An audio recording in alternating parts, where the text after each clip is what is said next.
Hello and welcome to E-commerce Matters, brought to you by BlackCurve.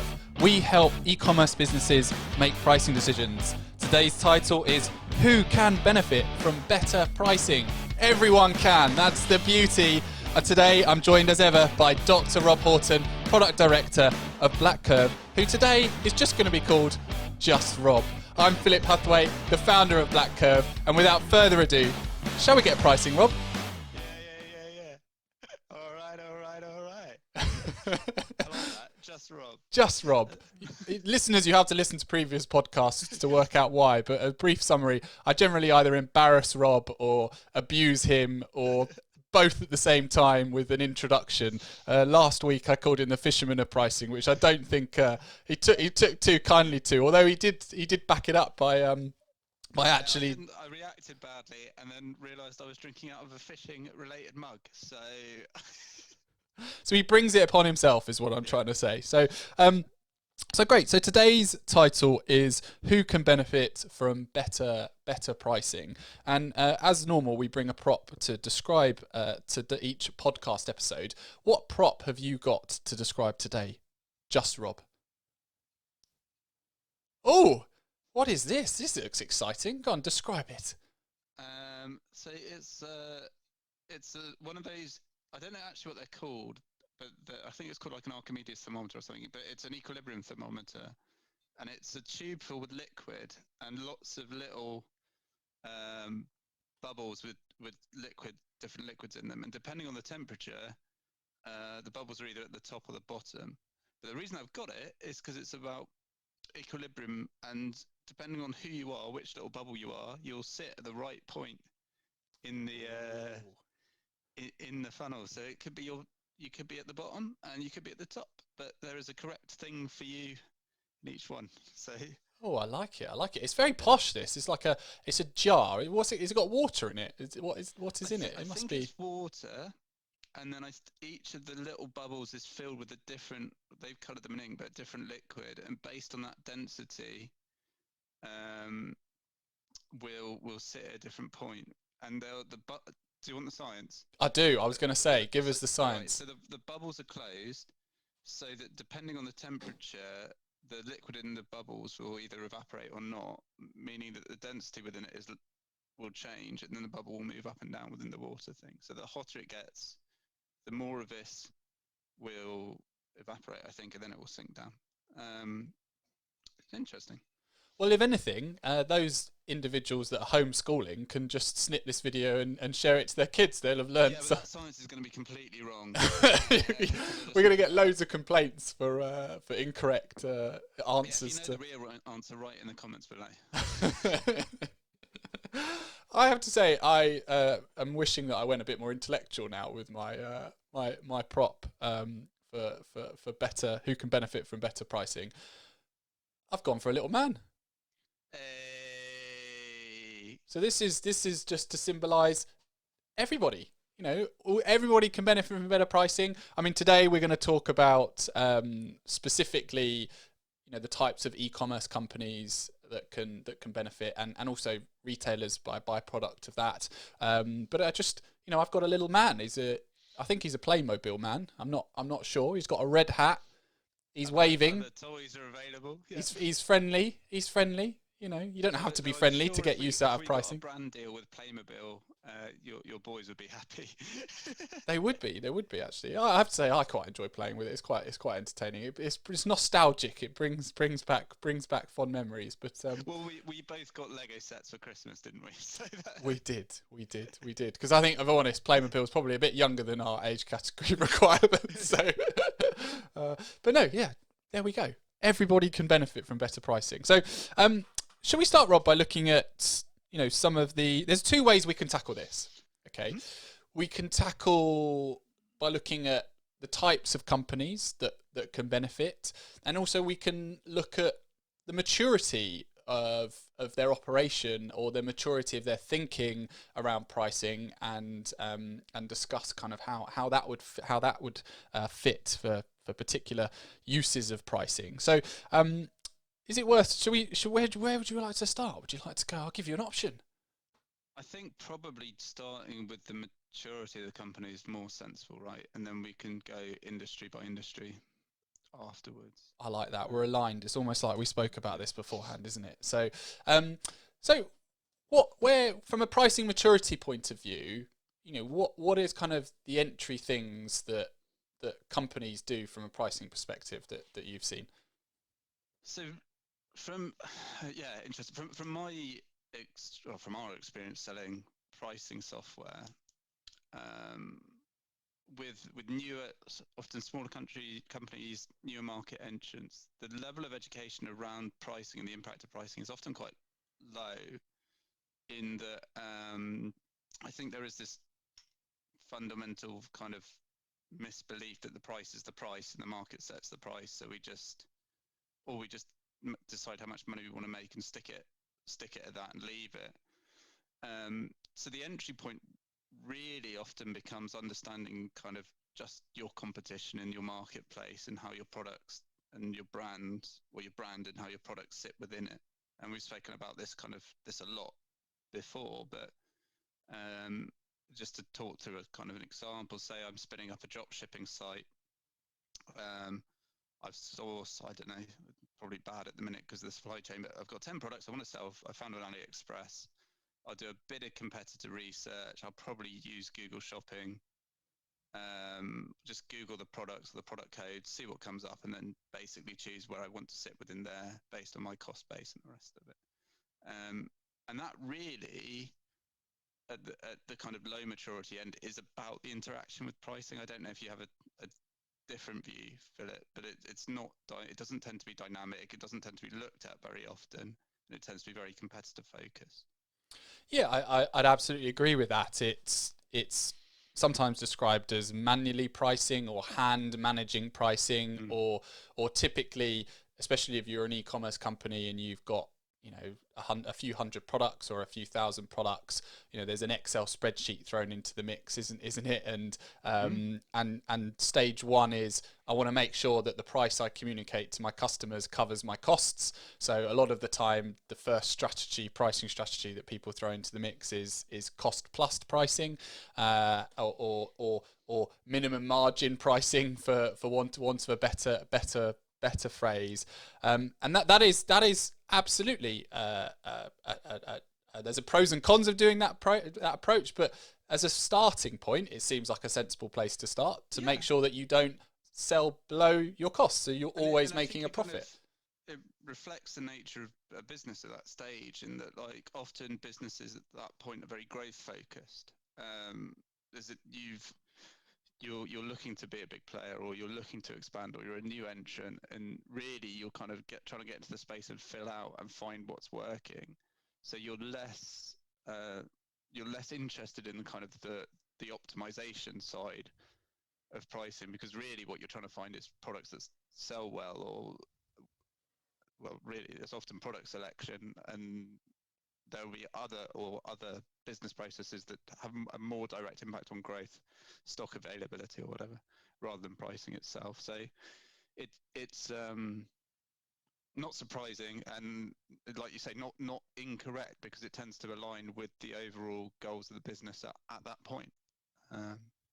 No, absolutely. And I mean, I think we're going to rapidly delve into e-commerce specific examples through our journey, but whether you're a manufacturer, distributor, wholesaler, for want of another word, whether or not you're a marketing agency, whatever you're selling, having an understanding of what your cost base is, and then pricing once you understand your cost base is a reasonable way to start. I mean, the pricing experts would probably throw into the mix that you should start by identifying the value that you want to communicate to your customers and work back from that. But not all of us have PhDs, or not all of us, are that way of thinking. Therefore, a solid starting base is, and absolutely, as much as we can say, we can bring out all the case studies of Porsche did this when they released their Porsche Cayenne, or another famous brand did this when they released their new whatever it is. That's not actually the way that most people think and operate. Well, you've bootstrapped a business, right? Like you you're triaging the whole time. Where do I spend my resources? What's going to give me the biggest bang for buck? And often pricing doesn't. You need to be more established for pricing to kind of go up that list. I hope we can convince you actually through this conversation that pricing is actually a very easy and very quick win. In the I think it's overlooked at this stage, and I think part of that is the market has a problem with communicating exactly the problem it's solving. But you could, we spoke about, I said this when we were talking about COVID and the rest of it. It's very easy, just plug a repricer in, pay a few £100 for it, get it up and running. Really doesn't take much time, and then you're away to the races, right? And you don't have to worry about that, and you've gained all that resource back on top of knowing that, guaranteeing that you're market competitive and the rest of it. Yeah, we'll come on to what we mean by repricing and tracking the competition in a moment. But I think the fact that this is a starting point, and the fact that we've already introduced other ways of doing it, I hope you're starting to think, well, hang on a minute, if I'm doing cost plus pricing at the moment in my organisation, what else is available to me to get better and to make better decisions and get more out of that extraction. And to touch upon what you've just said earlier, absolutely, I think people kind of leave, especially new businesses, leave worrying about pricing until much later. Or in e-commerce space, it's kind of assumed that if I'm a new entrant, the only way I can compete is if I'm the cheapest or I undercut, the main player in the market. Whereas actually, some of the things which hopefully were introduced later, if you start to think about pricing in a different manner, you're not, if you're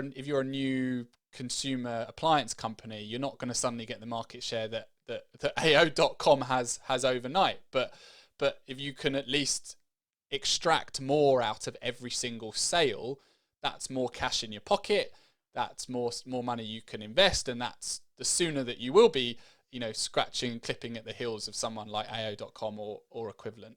I think that cost plus point is really interesting as well, because and I think internally we're starting to talk about this more and more, and the difference between kind of your strategy and price automation, because you might be doing cost plus, but how often do your cost prices change? Depending on the industry, that could be intraday.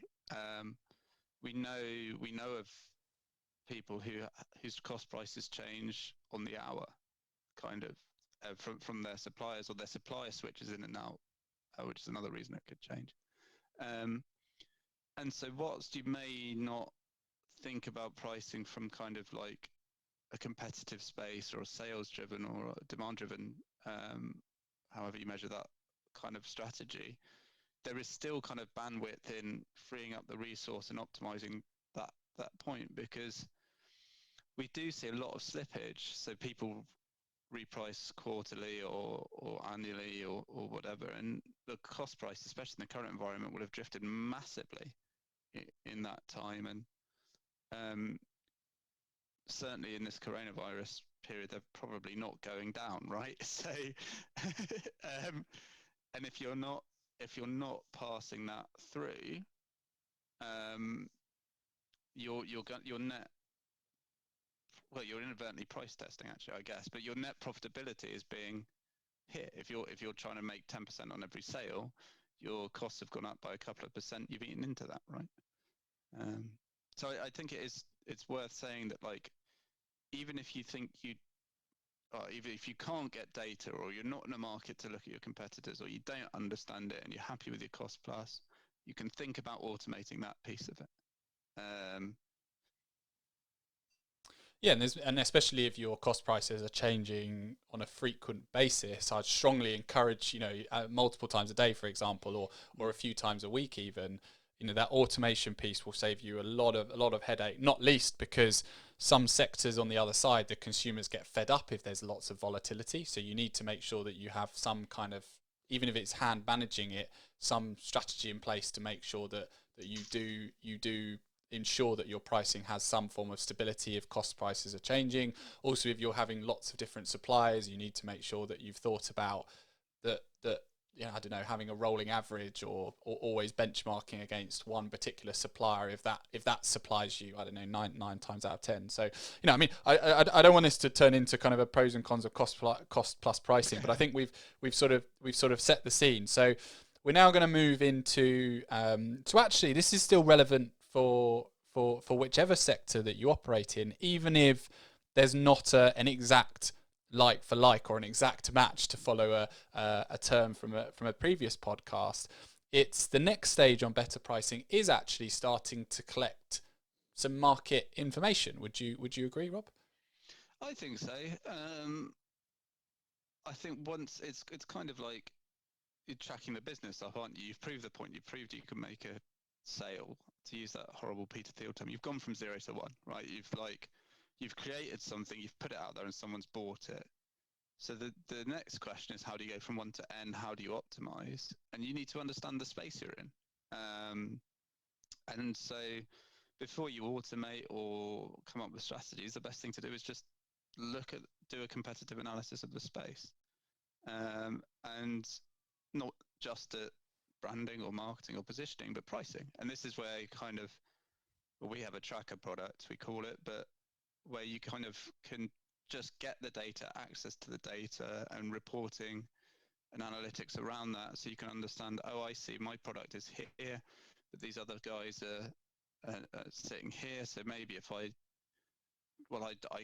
compare myself to them and not them, that's interesting. So if I drop the price a bit or increase the prices where I should sit, and you're starting to build these kind of mental processes that we do automatically for you through our pricing software. But you're building out that understanding and knowledge of kind of how your price position in the market will affect your business as a whole, right? Yeah, I mean, one of the things I'm always quite surprised about when we go into engagements where, I mean, by and large, especially in e-commerce, most businesses have already embarked on this journey of at some point historically they've purchased competitor data. Okay, but I'm always quite surprised that especially those that haven't done it or have only kind of done it on an ad hoc basis, of their perception of where their competitors sit from a price point is sometimes very different from where they actually sit. I mean, to go to the example of Amazon, they've done a great job of their branding of communicating this message that they're pretty much on the money a lot of the time. Whereas actually, if you analyze it, yeah, okay, a lot of the time they are sometimes the cheapest for certain products, but they're not always. Okay, absolutely not always. And we've touched upon in previous podcasts around pricing power and how they've managed to get that. So we won't go too much into that today. But I think where I'm trying to get at is that by asking questions like, where, as you say, what position am I in the market? What products are my competitors selling that I'm selling? Can I therefore buy better? Can I buy different from my competitor? How can I establish an alternative set of products that or build relationship with suppliers that my competitors don't have? What time of day are my competitors changing? What products are my competitors changing prices more frequently than others? And these kind of questions start to help you think, the one about which products are changing more frequently, that is a strong indicator that these products might be market driven. In order for me to sell more, I need to consider my competition more. Whereas products that your competition don't change as regularly, absolutely, you may have a position to either not worry about them or change them on a less frequently basis, or even have a higher price than the market. That you're starting to use competitor data to help you make some of these pricing decisions that hopefully can enable you to, especially if you have an opportunity to increase price, extract more money out of every single sale. And I think it's really important to go through this stage. I think that's worth saying, because I think a common theme for us when we start working with people is, we've tried pricing software. It doesn't work for me. It doesn't work. I hate it. It tanked our margins, and it will certainly do that, right? Like, I put my hands up, say badly configured pricing software can be incredibly damaging to a business. But I think part of the problem is not understanding what the software is trying to do and whether that lines up with the strategy you're trying to achieve. So we have a very sophisticated rules engine that we can kind of configure to whatever strategy you're trying to do. But a lot of our competitors don't. They serve a different point in the market. It's a more blanket strategy. It may or may not work for you. And if you haven't gone through this, well, I need to kind of sit here, I need to track either the lowest competitor or an average competitor, or I need this level of granularity.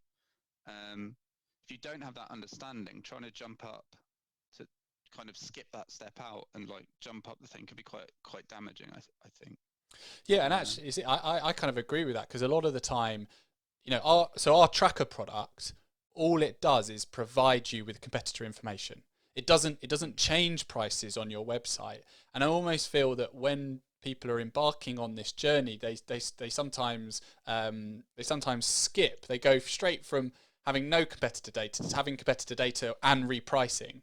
Okay, and there's nothing wrong with buying from the supplier that does both. Hopefully it's BlackCurve, because we do take you through that journey. But nothing stops you from plugging it in, just spending kind of a few weeks or the first month or so just listening, collecting data, being able to ask these questions that some of them that I've just raised. Actually, it's really worth hammering home that if you do sign up with us or people, companies like us, we will take you through a trial period, and part of that, we will, before we push prices, we will go through this process with you. We will generate prices, we'll show them to you, we'll talk you through them, the ones that don't make sense, because there will be ones that seem counterintuitive, but they will be emergent from the strategy you've chosen, right? It's like, why are you dropping this price? Well, these competitors are all down here. Oh my God, I didn't know that. Or and it's really common. So you've got to kind of go to that stage of understanding and getting comfortable. And you really should, like, if you're running a business, because pricing is so impactful to that, and badly managed pricing can be so dangerous. Yeah, that's it. And I think now's probably a good time to talk about what I'm going to call Tracker Plus, but you've used the term earlier, repricing. So this is where businesses look to automate the price on their website or their marketplace, generally at the basic level, based on what another competitor has done. So if a competitor has changed price on their website, you look to define a set of competitors that you should reprice against, and then it automatically updates their website, right? So now this is so again, I mean, as long as you've, I'm gonna jump in here from the product perspective and say there's actually you've missed a step. Right? Okay, go on then. We've got tracker, and then which is when we're looking at the data, right? And then you've got your kind of tracker plus, which is where what we were just talking about, where you're looking at the suggested prices and getting comfortable. And then you've got the next stage up, which is then when we start automating that. So you're building this runway where you're going, okay, I understand my market, and then I'm understanding the actions that I should take in the marketplace, and then we're automating those actions. And then when you get to the automated point, then you start kind of springboarding into more complicated rule sets. But I think this middle stage, just to bang on about it a bit, but is super important, because that's the bit where you may not need automation, or you may not be comfortable with automation, you may not understand automation, and this is the bit where you can really understand that insight and say, okay, so this is what pricing software would do for me. Should I flip the switch and put it live? Am I comfortable with this? Do I understand this? Because every industry has edge cases and is different. I know we're going to talk about this later, but I'll just give a couple. Some industries are better served with competitive data than others. Some have more consistent competitive data than others. So what that means is that if you start doing automated pricing, if you haven't got your safeguards set up correctly, or like business checks and balances, you're going to get some quite weird behaviors. And it's really important to go through this kind of tuning and understanding phase so that you feel comfortable that, okay, well, I know that only 20% of my inventory is actually covered by competitor data, so I'm going to have to look for an alternative to pricing the other. Or I'm only getting competitor data in a couple of times a week. So I need to make sure that my strategy is kind of covering that kind of look back period, and I'm not getting gaps in it. And that really like banal technical, like nitty gritty technical stuff, but really these safeguards and this understanding is the bit that makes or breaks pricing, whether pricing technology works for most e-commerce companies.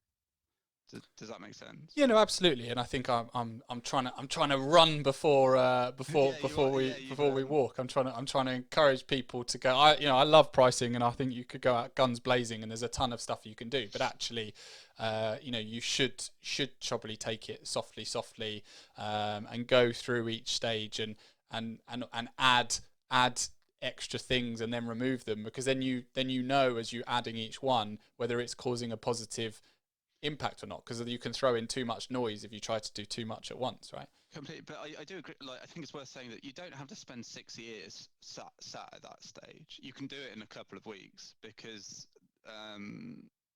we kind of, if you sign up with us for the kind of product level that Philip was talking about, the automated pricing, we'll go through that with you, and we can do that in the trial, and it takes about really 1 or 2 scrapes, because the first one you'll get back and there'll be issues with. Usually, I'd be surprised if there wasn't. It depends how well we've served your industry, how well we know it, blah blah blah. And then the second one will have knocked out a lot of that. And then we can iterate, and it only takes a week or so, because you can do it off one data set. You don't need too many data points to get a feeling for the market. So I think it doesn't have to be a long education, if that makes sense. It's just worth making sure you do your due diligence and go through that properly. Yeah, no, that you're absolutely right, because I mean, once you've collected, let's say you've got 1,000 products, right? And at the moment you're hand managing the pricing decisions, and at the moment you're either hand managing the collection of data, or you're just starting to get automated reports and automated visibility of what your competitors are doing. Actually having an engine that is starting to surface the logic for you, that hang on a minute, these are the competitors that you should worry about, these are the competitors you don't need to worry about. If you were to automate it, we would suggest changing these prices. You're engaging in that feedback loop and learning why it's starting to suggest before it's actually done anything, and that kind of gives you that kind of confidence before you turn on the button and go full automation as to what is it's doing and why. I mean, a lot of the time we get challenges later on of, well, hang on a minute, we've got competitors that are much lower and much cheaper than me. Why have you not followed them? And almost you're trying to, by doing this stage before going full automation, you're trying to kind of encourage a dialogue of, well, actually, it's not always about being the cheapest. You've analysed the data, we've learnt this, we know that company down the road always changes prices on a Friday, so we're waiting another day before we change our price, because then that means that we skip their cycle, they can't reprice off us, and we have a whole week. It's these kind of things which we're trying to do, these almost like cheat sheets, I suppose. You want to break it up into understanding the marketplace and understanding automation, and they're both will have adverse effects. And based, what one is kind of down to your kind of, not business acumen is the wrong phrase, but your understanding of your business, and the other is down to your understanding of technology, really, because a lot of the kind of after effects do seem obvious or would be spotted by someone with a background like mine, a kind of development background, kind of rulesy programming languagey thing, because that's effectively what you're doing. You're writing a computer program to manage your prices, but you're just using a visual or a front end to do it. And if you don't get the A implies B, B implies C, C implies D, oh god, A's implied D, is that what I wanted, part of it, that could be really disconcerting. Like you say, why haven't you followed? Well, actually, you're repricing weekly, so we can't. It is a really simple answer. Like you chose, I only want to make weekly price changes. Oh, but I did, but they're changing them. Well, either then you need to change more times, or you need to look at when you're making those price changes or the rest of it. And then this becomes a conversation, like you said, about the tactics of implementing pricing rather than the theory and the rest of it. And it's best to split those out. So we've started to ask some of the questions around, what's the market doing? We've started to suggest some prices, but not implemented it. What's the kind of next stage after that? Full-blown automation, really. Once you've, that's not true. That depends on kind of your business and how much impact automation would have. You've got kind of you've got a branch point here, and one is down automating it, and the other is more sophistication in your rule sets. And they may not apply to both of you, right? You may only have 100 or so SKUs, or you may not. You may have a purely competitor-driven marketplace, in which case you don't need alternative data sets and demand indicators, because you really just have to follow the market. So there's kind of two routes there. They often do come hand in hand, to be quite honest, in that like most people can benefit from automation and most people can benefit from some more sophistication, but they're kind of not dependent.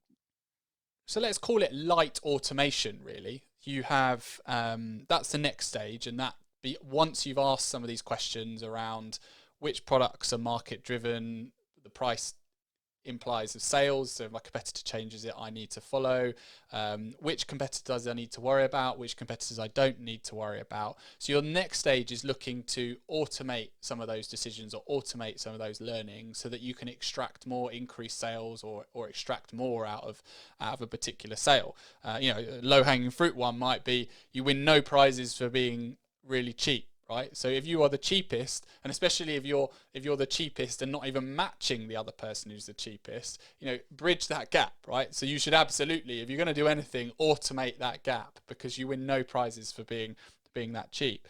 But in terms of the types of businesses that can benefit from that automation, it's anybody that their products are available on Google Shopping, or anybody who either spends money on Google Shopping or anybody who lists on Google Shopping. You should absolutely think about price automation. Okay, you should absolutely start to go through this journey. If you've already gone through this journey towards pricing, continue. I mean, we've touched upon it at multiple times on previous podcasts, but I'm so strongly believe it. I'm going to say it again, that the Google algorithm considers your position in the market very strongly, about whether or not, so strongly in fact, it determines the position that you should be shown to the customer and how frequently you're shown to the customer. Yeah, so the Google Shopping terminology, I completely agree with you. Price affects ad rank. If your price isn't within the market, you will be punished for it in your advertising campaigns. It's that simple. There's not much nuance to it at all. You don't have to be that sophisticated, but you have to be in the range. And if you're not in the range, your reach is worse, your impression share is worse. It's that simple. So I completely agree with you. If you're running paid adverts, and I would say on any platform, not just Google Shopping, Bing, other Amazon, other advertisers available, they will all look at whether your price is quote unquote fair. So the easiest way to ensure that is to automate it, because then you know that it is fair for every product in your inventory. So, and that's why one of the earlier questions that we asked is, or we tried to get you to think about, is how can I identify which products are more likely to be competitor driven? So more than likely, if they're branded goods, they're available from multiple places, there's a competitive element there straight out the gate. Okay, so look at your data. Are people changing prices more frequently on certain products than others? Yeah, absolutely. Okay, right, let's peel back a bit further. therefore, those products, if I'm to make sure that my share of impression is consistent and my share of impression is high, I've got to make sure that I'm always listening to those particular products. And therefore, when people change it, I've always got to make sure that I'm automating my pricing decision, and I keep within the market average, okay, or the market price. I think it's Google market price, isn't it? So that is very, very important. Absolutely, there's a percentage of your inventory that you have more freedom of because it's just not available in as many places, or there's other factors at play like supply constraints and equivalents. So therefore, even if you're not listed, people will find you and buy from you. You know, that's where the later nuances come from pricing. But at a critical level, rule 101 from price automation: listen to the market, try and identify quickly which ones are competitor driven, and then implement that automation piece with your safeguards. We've touched upon this. Absolutely make sure you've got safeguards in place, like minimum margin or maximum allowed change, before you even go and do that, because you might think, on the one hand, happy days, I've implemented a repricer and I'm always going to be the market average and therefore my impression share is going to go up. But if one of your competitors is a silly bugger and does something and starts like really reducing the price, it could cause more harm than good. So I think it's that trade-off between the two, right? And while we're on the automation, you're doing this for everything, right? So if your rules are badly specified, your prices will be affected across your entire inventory. So it's not like you can catch one bad product and redo it. It's like the entire inventory shifts down off. Like either all the prices go up and your sales stop, or all your prices go down and you make a lot less money. So it's really, really important to go to that previous stage of like, is this working for me? Is it lined up with my business? Is this behaving as I'm intended, before you just flip the switch?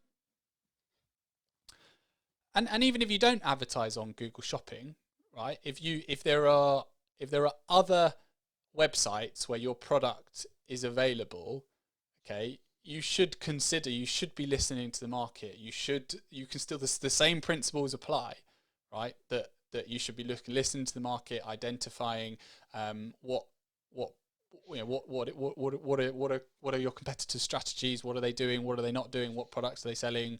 What products are they not selling?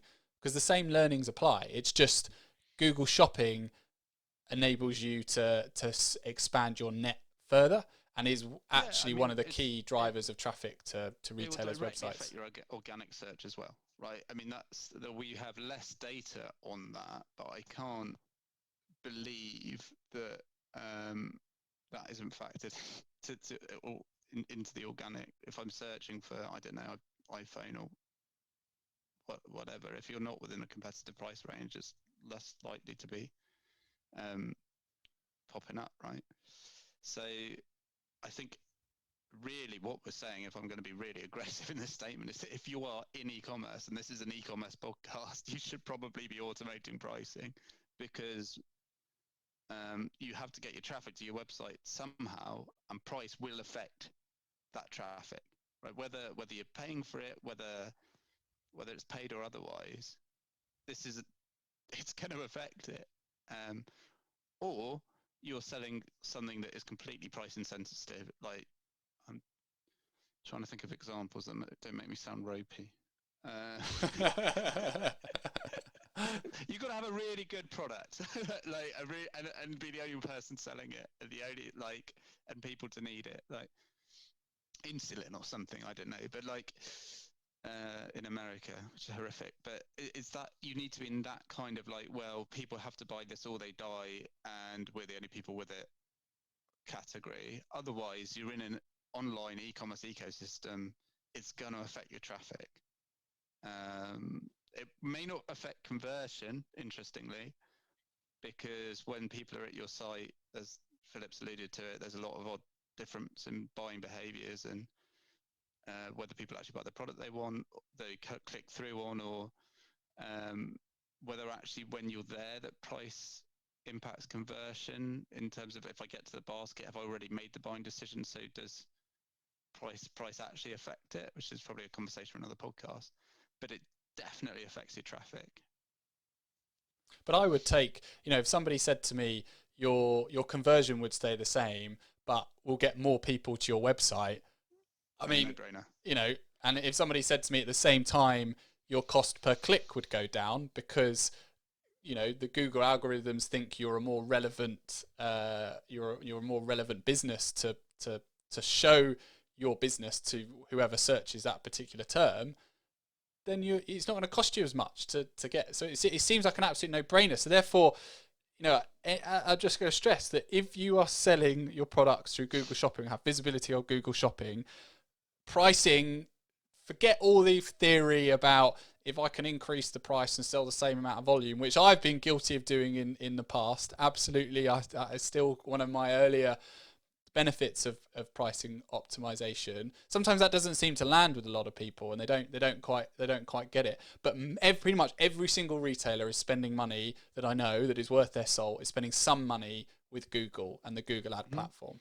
Okay, and it's one of the key drivers. So if you're not thinking about the journey towards better pricing, I hope that we've taken you on. We've kind of whistled through it and really kind of only scratched the surface, but go through this maturity. Start to think, right, let's peel back all the crap. What's happened has happened. I've dabbled in bits and pieces of the past. Do I know the relationship between? Do I know who's my competitor, who's my not competitor? Do I know when my competitors change prices? Do I have access to correct cost price information? Do I have sensible minimum margins? These are the questions which you'll ask, which you should go back and ask with, like our tracker product that we have, and then you can start to say, well, which product should I automate? And that's when, like BlackCurve, in our case, it's our challenger product comes into play, where we support you to implement those pricing changes. Or even, you can take an earlier flavor of that, of just taking visibility of the competitor suggestions without going to implement it, because you'd be silly not to, and you'd be silly not to work that out, because you're spending all this money on TV campaigns, or you're spending all this money on bidding on certain really niche AdWords, or you're busting a gut on product selection. You're spending money migrating your website from Magento 1 to Magento 2, which is what everybody seems to be doing these days, or you're replatforming to BigCommerce, Shopify, or whatever it is. Okay, all of that is time consuming, it's expensive, it's tiring, it's all of the above. Whereas actually, there's a whole gamut of pricing optimization that we just simply haven't touched upon today that you can benefit from. But actually, if you cut all that fancy schmancy stuff, if you're not going to do all that fancy schmancy stuff, do these early stages, because they will give you a much better benefit to your business than putting a new shiny banner on your website, or sometimes even negotiating a better cost price with a supplier. I'm not saying don't do that, but you will see almost instantly an improvement in impression share, click through, share, total clicks, almost overnight.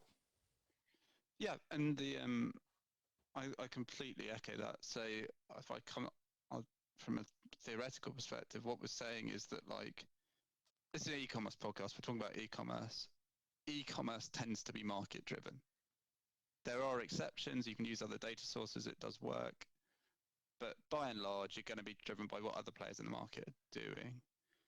The biggest impact of pricing for you is on those kind of search traffic metrics, and rather than this traditional conversation around kind of, I see it as kind of magic money tree, but like, we can find products where we can increase stuff and volume doesn't change, because you can get a significant increase in traffic just by ensuring that you're priced competitively.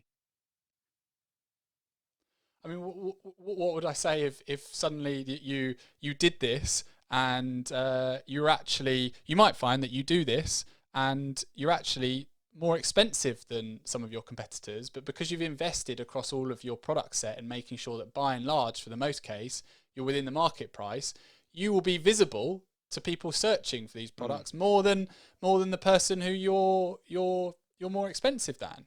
this is what we're trying to break down, and you get that for quote unquote for free because you've invested in this price automation piece.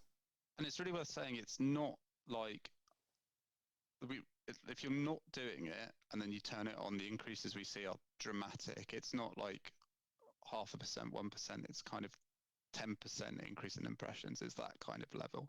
So it's if you're kind of benchmarking how much should I spend on pricing technology or automating it, and you think, how much would a 10% increase in impression share cost you from an advertising agency, right? I doubt it's 500 quid. Is kind of where I'm at with this. So if you're we can get into the other stuff. This is probably we're running out of time in this podcast for another time. But once you've done that initial kick, there's a whole host of things you can do to start testing and learning and pushing and building, and like you would with any kind of marketing campaign or marketing impact thing in the space. But really, that initial jump is staggering. And if you're not doing it, you're probably missing out on 10% of the traffic that you could be otherwise getting. And that's from our data, by the way. This isn't me putting numbers like this. It's from studies on existing clients. So I'm going to end by saying, no brainer. And everyone selling online, which is who our podcast is targeted at. So pick up the phone, check out blackcurve.com and book that free trial today. Thank you very much, Rob, as ever. Very insightful. We've been BlackCurve. This is our podcast, E-commerce Matters, available on all major podcasting platforms. Look forward to welcoming you next time. Take care. Goodbye.